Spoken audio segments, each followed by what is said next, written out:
कृती 6 सोडव म्हणजे आपल्याला इथे खालील दिलेल्या प्रश्नाची उत्तरे सोडवायची आहेत. तर चला पहिला प्रश्न वाचूयात. सुलक्षणाला गोष्टीचे पुस्तके वाचायला आवडते, त्यामुळे ती रोज पुस्तकातील काही पाने वाचते. आज तिने पुस्तक वाचण्यासाठी उघडले असता गंमत म्हणून घडलेल्या पानावरील पान क्रमांकांची बेरीज केली तर ती 25 आली. तिने त्याच पान क्रमांकाचा गुणाकार केला तर तो किती येईल? म्हणजे पहा, आपल्याला इथे काय सांगितलेले आहे की एक सुलक्षणा नावाची मुलगी आहे आणि तिला गोष्टीचे पुस्तकं वाचायला खूप आवडतात, म्हणून ती दररोज पुस्तकातील काही पाने वाचते. आणि आज काय झाले की तिने पुस्तक वाचण्यासाठी उघडले आणि ते उघडले असता गंमत म्हणून त्या जे पान क्रमांक तिने उघडले तर त्या पानावरच्या पान क्रमांकाची बेरीज केली तर ती 25 आली. आणि जर तिने त्याच पानावरील पान क्रमांकाचा गुणाकार केला तर तो किती येईल असे आपल्याला विचारलेले आहे. तर पहिली गोष्ट म्हणजे जेव्हा आपण कोणते पुस्तक उघडतो त्याला 2 पाने येतात, बरोबर. आणि हे पान दुसऱ्या पानाच्या लागोपाठ असते, म्हणजे हे पहिले. म्हणजे ते पहा, या पुस्तकाचा पान क्रमांक किती आहे? 28 आणि याचं किती आहे? 19. म्हणजे लागोपाठ येणाऱ्या संख्या असतात आणि त्याच्या लागोपाठ येणाऱ्या संख्येचीच बेरीज 25 आली आहे. तर अशा कोणत्या 2 संख्या असतील बरं ज्या लागोपाठ आहेत तर त्यांची बेरीज केली तर 25 येते? जर आपण थोडा विचार केला तर त्या संख्या आहेत 12 आणि 13.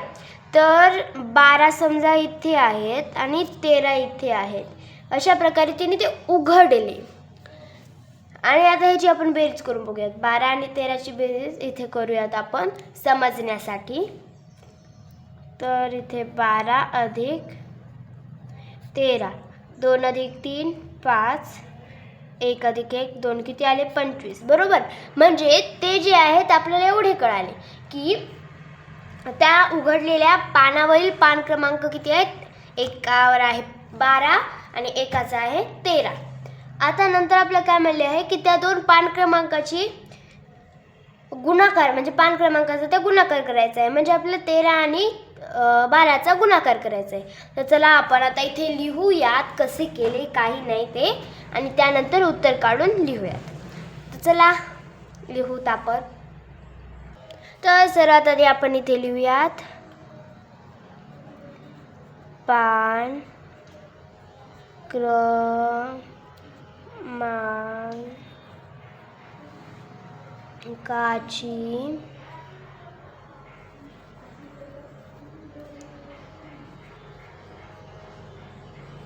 संख्या, सॉरी इथे थोडे चुकले. इथे मला पान क्रमांकाची बेरीज असे लिहायचे होते, मी चुकून संख्या लिहिले, काही हरकत नाही. बेरीज,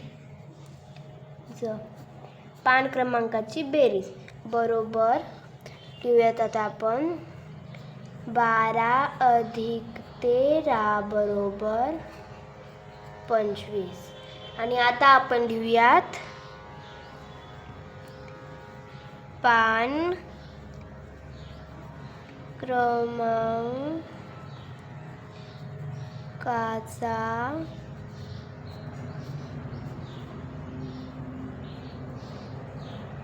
गुणाकार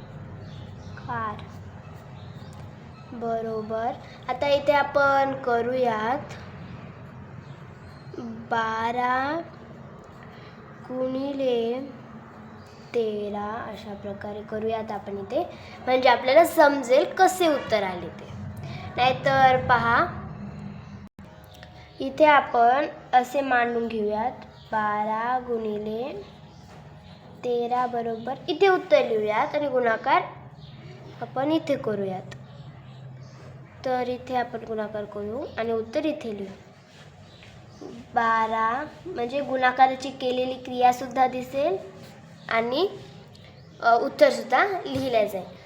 आता चला मी ते लगेच 13ने गुणत आहे. तुम्ही आधी 3ने गुणून पुन्हा 1ने गुणू शकता, पण मी इथे लगेच 13ने गुणत आहे कारण की ते सोपे पडते तेवढे करण्यापेक्षा.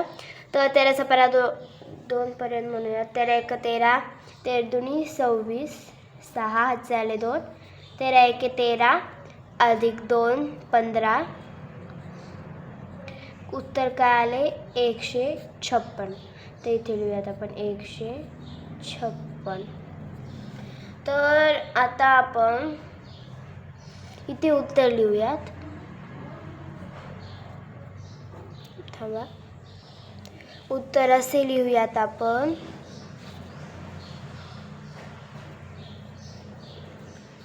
त्याच पान क्रमांकाचा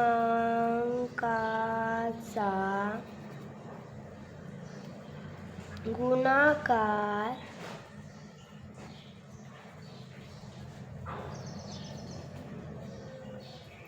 केला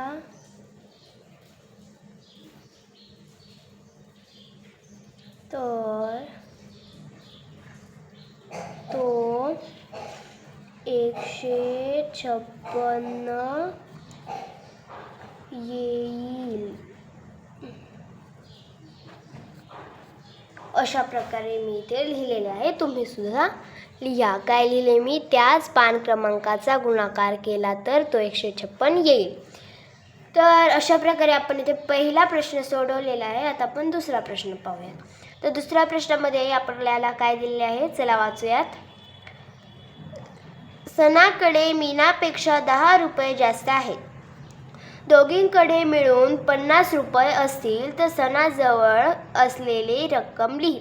म्हणजे पहा, आपल्याला इथे काय सांगितलेले आहे की सना आणि मीना नावाच्या 2 मुली आहेत आणि त्यांच्याकडे म्हणजे काही पैसे रुपये आहेत.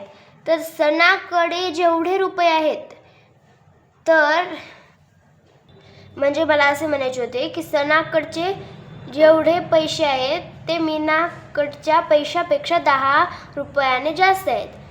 म्हणजे जर मीनाकडे 10 रुपये म्हणजे 10 रुपये असतील तर सनाकडे 20 रुपये आहेत. म्हणजे 10 जास्त आहेत सनाकडे. पण आपल्याला इथे काय म्हटलेले आहे? 10 जास्त आहेत, 10 रुपये जास्त आहेत. पण दोघींचे मिळून किती होतात? 50 रुपये. त्यासाठी आधी आपण काय करूयात, इथे आपण ते लिहिणार नाहीत, आपण फक्त समजून घेऊयात आणि उत्तर फक्त इथे लिहूयात. तर पहा, दोघींकडे मिळून 50 रुपये आहेत. आधी आपण सनाकडचे जास्त जेवढे आहेत तेवढे काढून घेऊयात. सनाकडे किती जास्त आहेत? 10 रुपये. तर 50मधून 10 रुपये काढले म्हणजे 50 रुपयामधून 10 रुपये काढले तो होता 40. तर 20 सनाला आणि 20 मीनाला. तर सनाकडे 20 झाले, मीनाकडे 20 झाले. पण सनाकडे 10 जास्त आहेत. आपण जेवढे काढले होते तेवढे आता सनाला देऊयात. म्हणजे सनाकडे झाले 30 आणि मीनाकडे झाले 20. एकूण किती झाले? 50 रुपये. तर अशा प्रकारे आपल्या इथे लिहायचे. तर चला लिहूयात. ते मी लगेच उत्तर लिहित आहे. तुम्ही कसे काढले ते सुद्धा लिहू शकता, पण मी इथे लिहित नाही कारण की आपण समजून घेतलेले आहे की आपण उत्तर कसे काढलेले. तर मी इथे डायरेक्ट लगेच लिहिते की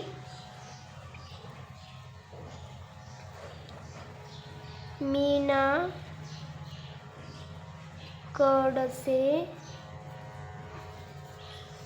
किंवा इथे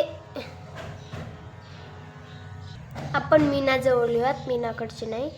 तर आता आपण इथे लिहूयात मीना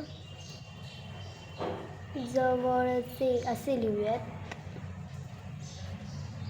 तुम्ही मीनाकडचे लिहिले असेल तरी चालते, पण मीना जवळचे जरा चांगले वाटते. त्यामुळे मीना जवळचे रुपये असे लिहूयात आपण. रुपये अशा प्रकारे इथे लिहूयात 20. आपण काढले आहेत ना, किती आलते तर 20 म्हणून इथे आपण 20 लिहूयात. आणि इथे लिहूयात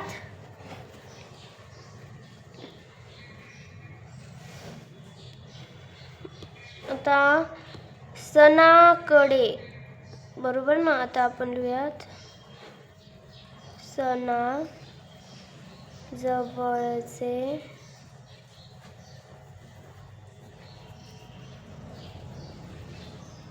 रुपये बरोबर 20 अधिक 10 बरोबर 30. बरोबर ना, कारण की 10 जास्त आहेत सणापेक्षा मीना, म्हणजे सणाकडे मीनापेक्षा. तर इथे पहा, आपण लिहूयात कारण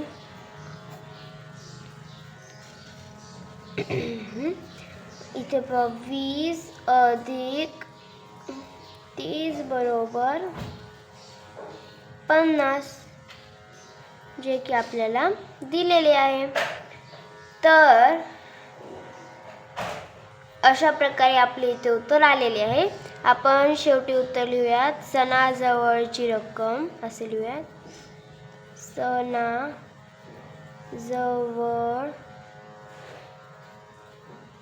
असलेली